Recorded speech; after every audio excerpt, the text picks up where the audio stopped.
8월 15일 목요일 열왕기하 23장 21절로 30절까지 말씀입니다. 왕이 뭇 백성에게 명령하여 이르되 이 언약책에 기록된 대로 너희 하나님 여호와를 위하여 유월절을 지키라 하매 사사가 이스라엘을 다스리던 시대부터 이스라엘 여러 왕의 시대와 유다 여러 왕의 시대에 이렇게 유월절을 지킨 일이 없었더니 요시야 왕 18째 해에 예루살렘에서 여호와 앞에 이 유월절을 지켰더라. 요시야가 또 유다 땅과 예루살렘에 보이는 신접한 자와 점쟁이와 드라빈과 우상과 모든 가증한 것을 다 제거하였으니 이는 대제사장 힐기야가 여호와의 성전에서 발견한 책에 기록된 율법의 말씀을 이루려 함이라. 요시야와 같이 마음을 다하며 뜻을 다하며 힘을 다하여 모세의 모든 율법을 따라 여호와께로 돌이킨 왕은 요시야 전에도 없었고 후에도 그와 같은 자가 없었더라. 그러나 여호와께서 유다를 향하여 내리신 그 크게 타오르는 진노를 돌이키지 아니하셨으니 이는 므낫세가 여호와를 경노하게 한 그 모든 경노 때문이라. 여호와께서 이르시되 내가 이스라엘을 물리친 것 같이 유다도 내 앞에서 물리치며 내가 택한 이 성 예루살렘과 내 이름을 거기에 두리라 한 이 성전을 버리리라 하셨더라. 요시야의 남은 사적과 행한 모든 일은 유다 왕 역대지략에 기록되지 아니하였느냐. 요시야 당시에 애굽의 왕 바르누고가 아수르 왕을 치고자 하여 유브라데 강으로 올라가므로 요시야 왕이 맞서 나갔더니 애굽 왕이 요시야를 무깃도에서 만났을 때에 죽인지라. 신복들이 그의 시체를 병거에 싣고 무깃도에서 예루살렘으로 돌아와 그의 무덤에 장사하니 백성들이 요시야의 아들 여호아스를 데려다가 그에게 기름을 붓고 그의 아버지를 대신하여 왕으로 삼았더라. 아멘. 오늘 본문의 말씀도 계속되는 요시야의 종교 개혁에 대한 말씀이 기록되어져 있습니다. 우선 먼저 나누고 싶은 말씀은 요시야 왕 한 사람의 영향력이 얼마나 강력했느냐라는 겁니다.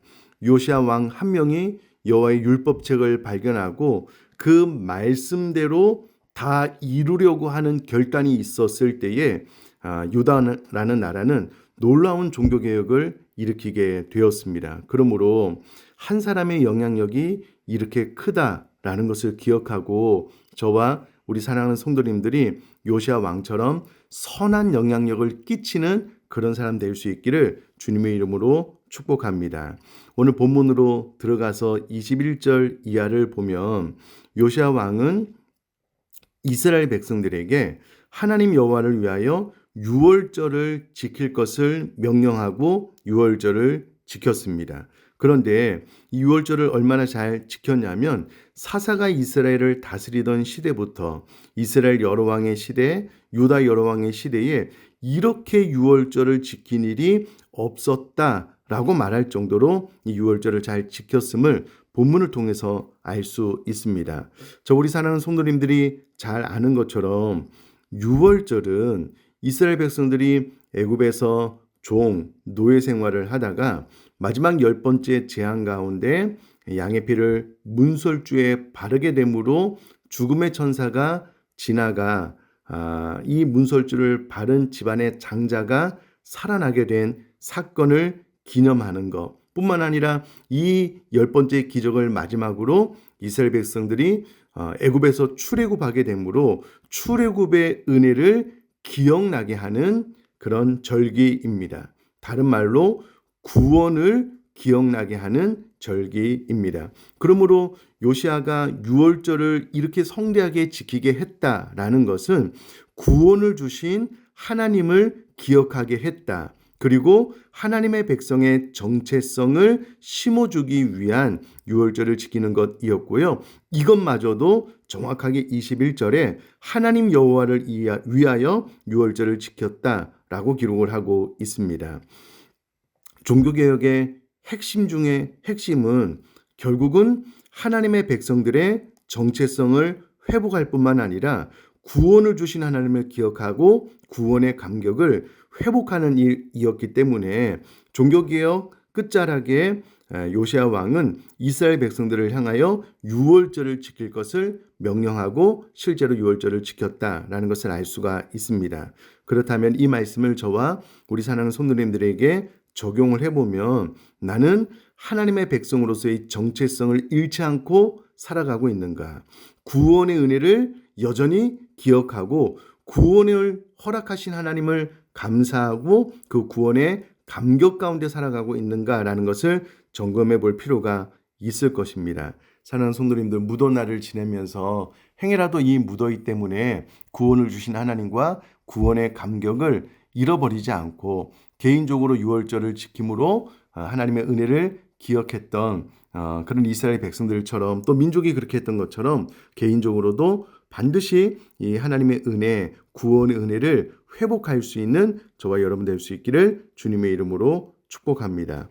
계속해서 24절 말씀 이하를 보면은요, 요시야 왕은 절대적으로 하나님의 말씀을 온전히 이루려고 하는 그런 깊은 결단이 있었다라는 것을 알 수가 있습니다. 그러므로 저와 우리 사랑하는 성도님들도 이 땅을 사랑하는 동안에 기록된 하나님의 말씀을 내가 온전히 따라야 되겠다라는 결단이 있었으면 좋겠습니다. 어떤 것은 따르지만 어떤 것은 그냥 대충 흘려보내려고 하는 그런 신앙의 생활의 태도가 아니라 기록된 하나님의 말씀을 나 또한 온전히 따르겠다라는 결단과 결심으로 오직 기록된 말씀 안에서만 말씀을 이루는 삶 살아나갈 수 있기를 주님의 이름으로 축복합니다. 또 25절을 보면은요, 요시야 왕에 대한 평가가 나옵니다.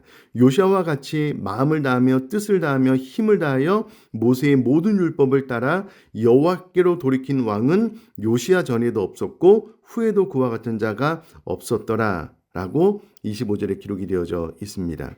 저는 이 말씀을 통해서 요시야 왕의 평가가 이렇다면 나의 평가는 과연 하나님 앞에 어떠할까라는 것을 묵상해 보게 되었습니다. 요시야는 마음을 다했다, 뜻을 다했다, 힘을 다했다, 모세의 모든 율법을 따라 여호와께로 돌이킨 왕이었다라고 평가를 받았다면 지금 나의 신앙생활의 평가는 하나님 앞에 어떠할 것인가?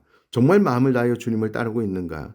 뜻을 다하고 있는가? 내 모든 힘을 다하고 있는가라는 것을 저에게 질문하지 않을 수 없었습니다. 사랑하는 성도님들, 나의 평가는 하나님 앞에 과연 어떨까라는 것도 이 말씀을 통해서 좀 생각을 해보고 묵상을 해보고 주님 만나는 그날 잘하였다 칭찬 듣는 저와 여러분 될 수 있기를 또한 주님의 이름으로 축복합니다. 계속해서 29절 말씀에 보면 요시야는 애굽 왕 바로 느고에 의해서 전쟁에 나갔다가 이 바로 느고에 의해서 죽임을 당했다라고 기록이 되어져 있는데요. 그가 죽을 때 39세였습니다. 이렇게 열심히 종교개혁을 한 것 치고는 허망한 죽음이 아닌가라고 생각을 할 수가 있겠지만 30절에 신복들이 그의 시체를 병거에 싣고 무기토에서 예루살렘으로 돌아와 그의 무덤에 장사되었다라고 기록이 되어져 있는데요.